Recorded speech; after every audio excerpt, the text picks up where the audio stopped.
towards effecting, adopting, or ratifying the resolutions of the subject meeting.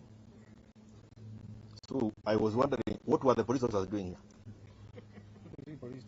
What were they doing here? Hata wewe mwenyewe hujaenda shule, walikuwa wanafanya nini hapa kwa wenyewe? Wanatumiwa. Na hata wameshindwa kutimia. And it is given under my hand and seal on the 16th of February 2023. So we are here because we have this order. We are here because we have this order, and I want to thank our party leader, Raila Amolo Odinga.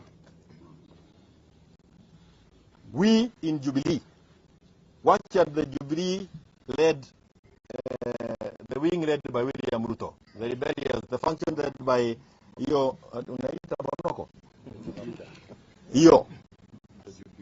the Jubilee that we belonged to. Na nasema hivi kwa Wakenya wote ambao ni wana Jubilee. The Jubilee that we belong to. Na iko kwa roho zetu. Hiyo Jubilee iko ndani ya Azimio. Halo? Iko ndani ya Azimio. Na hiyo Jubilee believes in the cause that we have are part and parcel of those resolutions. So I want to thank my principals, my seniors in the political field, people who have struggled even before any of you were born. Many of you were born.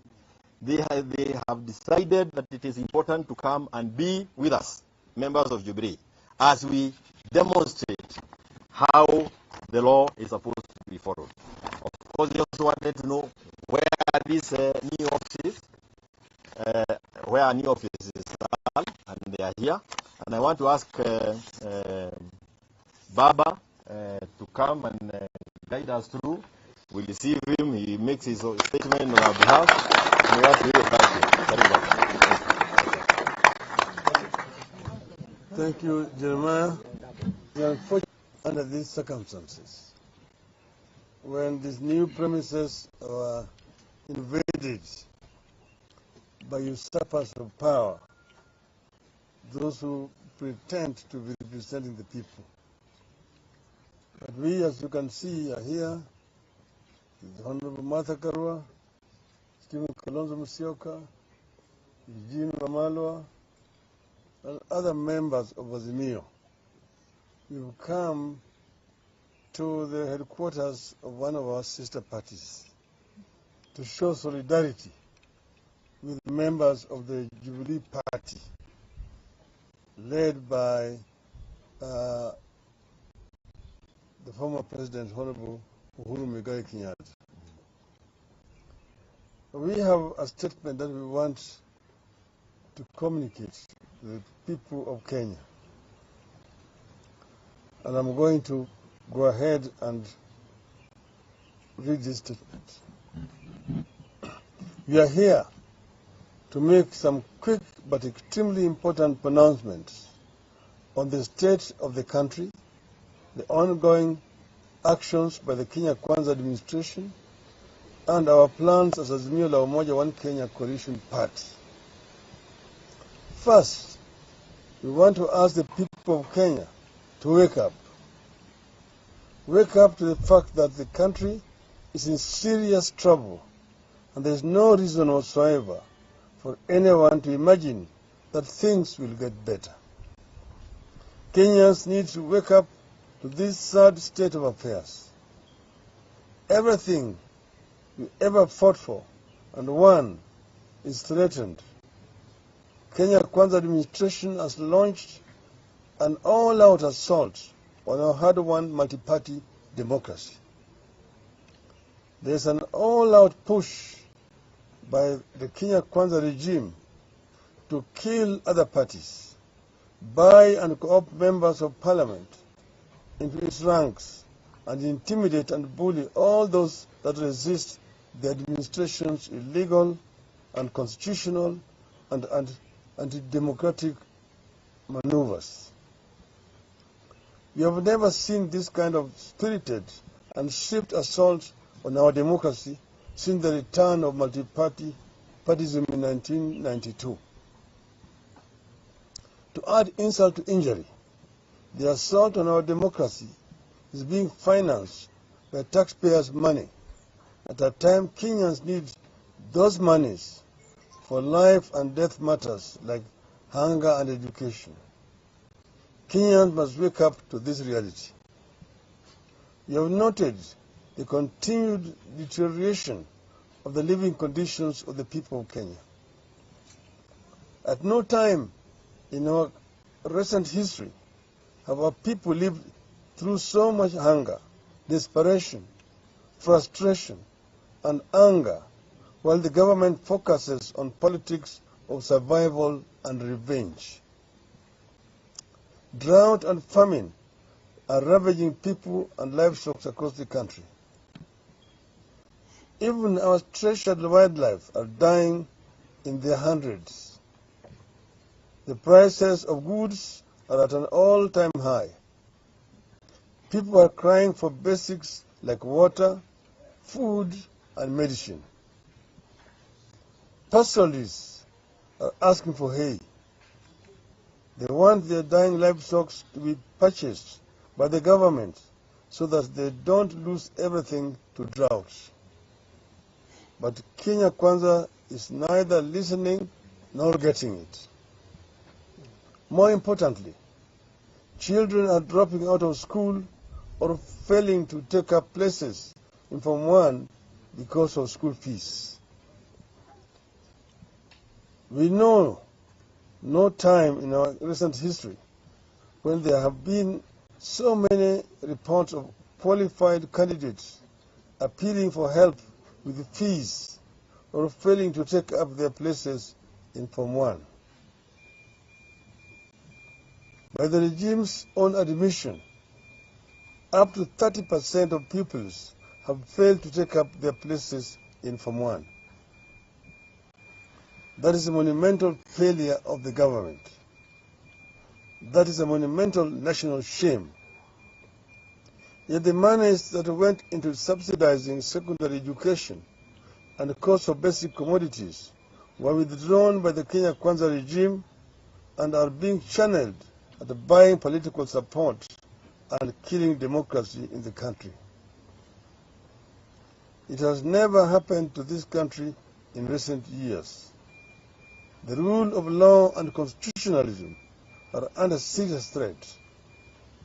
We have seen the military being deployed in the north without the authority of parliament as prescribed in our constitution. Our constitution is clear that nobody can deploy the military without the express authority of parliament.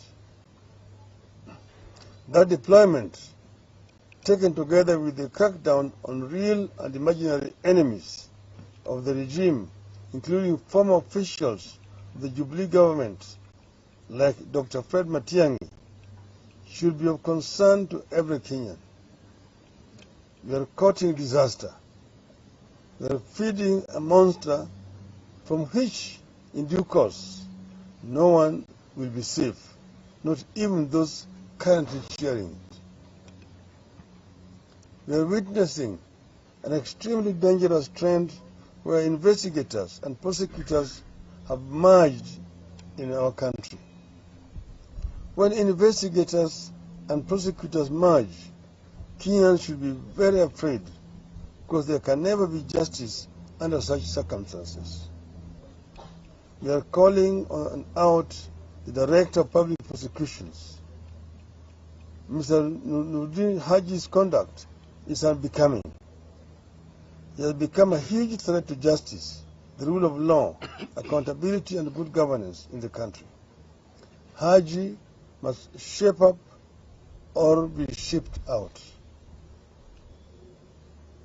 We have noted that despite our counsel, the Kenya Kwanza regime is hell-bent on proceeding to unilaterally and single-handedly reconstitute the Independent Electoral and Boundaries Commission. This comes against the backdrop of the earlier illegal forcing out of 4 commissioners who disagreed it means a fuller Chebukati over the presidential election results. A biased and partisan IEBC is being put in place. Kenyans know what such a commission has done to this country before. Once again, we are courting disaster. Kenyans, wake up. As a party, we remain unbowed. We refuse to be intimidated. We will not succumb to blackmail.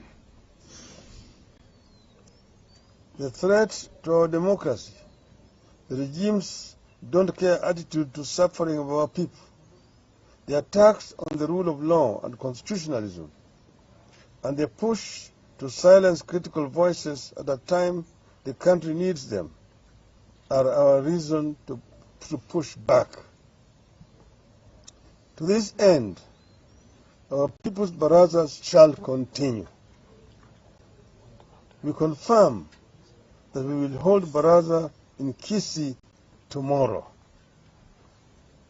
We will have a People's Baraza in Kisumu the next day, on Saturday. Then we will proceed to Mombasa for the same on Sunday, 26th of February, 2023.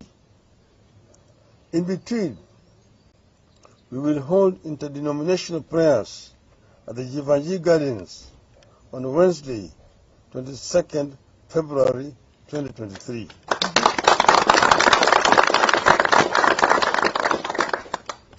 Extraordinary times require extraordinary action and resolve.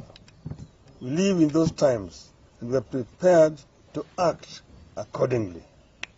End of statement.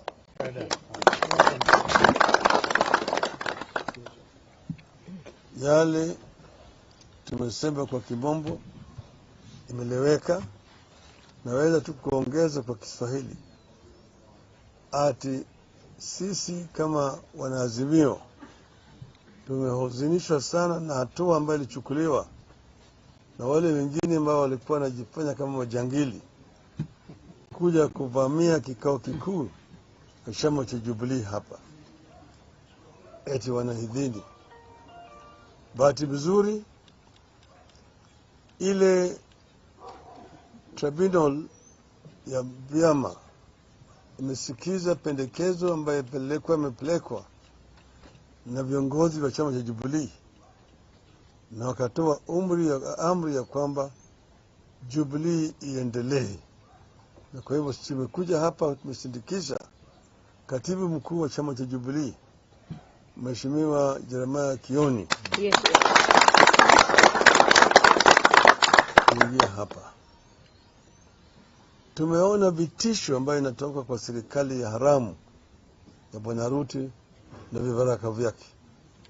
Wanajaribu kurudisha nchi hii chini ya utawala ya chama kimoja. Wanajaribu kuvunja vyama vingine vya kisiasa. Tumeona wabunge ambao walichaguliwa na wananchi ndani ya vyama ambao ziko chini ya muungano ya Azimio wakipelekwa kwa mnada kule Ikulu. Wengine wanasema ati wanaenda kule kutafuta maendeleo. Hakuna maendeleo Ikulu. Wale wanaenda kuchagulia tumbo yao. Na tunajua kwamba kila mmoja akienda kule anapewa shilingi milioni 5. Hiyo milioni 5 akichukua atapeleki kwa watu wake. Hiyo ni kwa yake ya kibinafsi. Tumemwambia Bwana Ruto, wewe ni mwanafunzi wa Nyayo. Na baba yako alijaribu na hakuweza. Hata wewe mwenyewe utajaribu na hutaweza.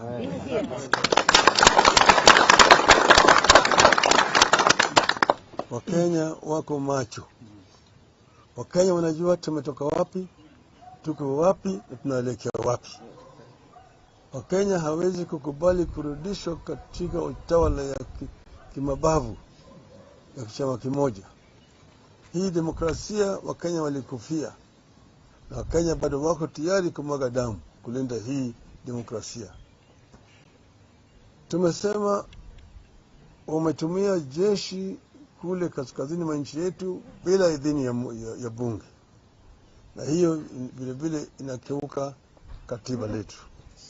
Manake jeshi hawezi kupelekwa mahali popote bila bunge kutoa idhini. Wewe unaanza kufanya mambo ya kivyako. Tumeona Wakenya wengi wana shida mingi.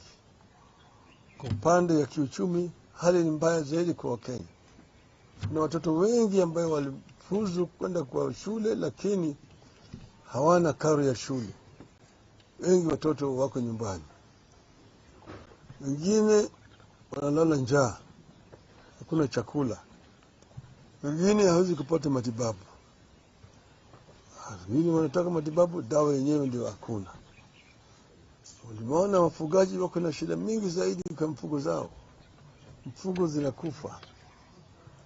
Tunasema baada ya serikali kuangalia yale shida ambayo inakumba Wakenya wakati huu, wanafanya kazi ile ambayo haina maana.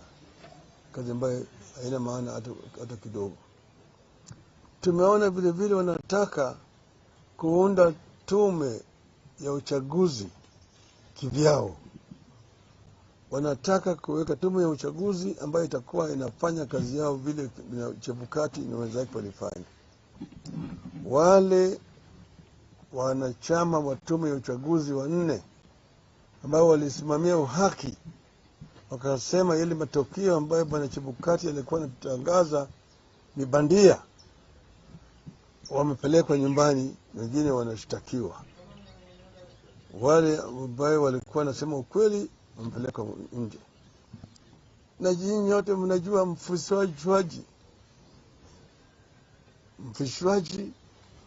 alitoa matokeo ya uchaguzi juzi. Akasema yale yote ukweli ambayo iko juu ya mambo ya uchaguzi. Ya kwamba bwana Ruto alipata kura 5,900,000. Sisi tulipata 8,100,000. Kwa hivyo bwana Ruto ni rais bandia. Rais bandia.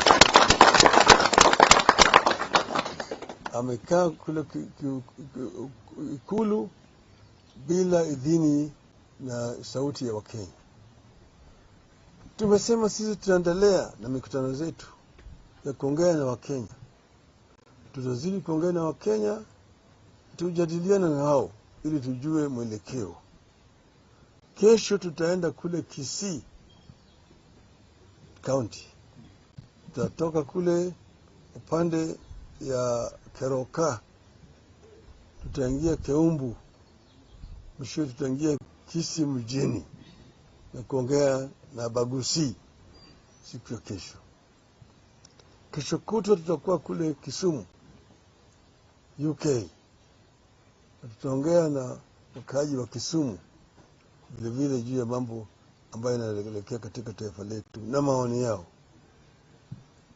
Jumapili ijayo tarehe 26 tutakuwa Mombasa na kuongea na wapwani vile vile juu ya mambo ambayo yanaendelea.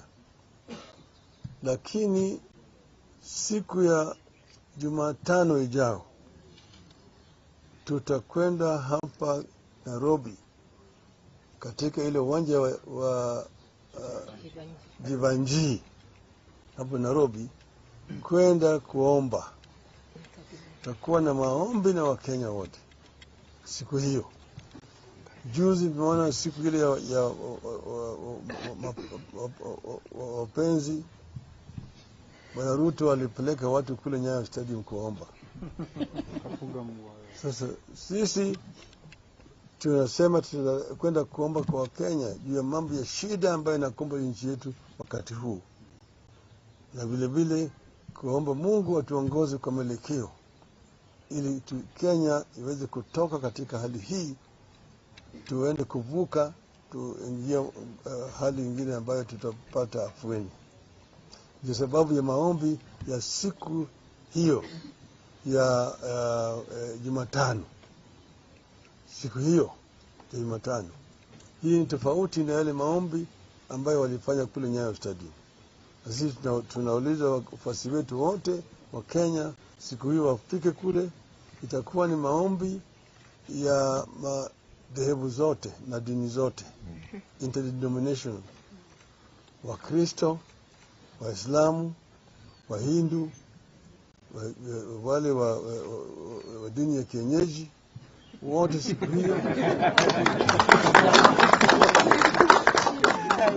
wamealikwa kufika hapo siku hiyo ili tuombe pamoja Kenya iendelee mbele. Asanteni sana. Thank you.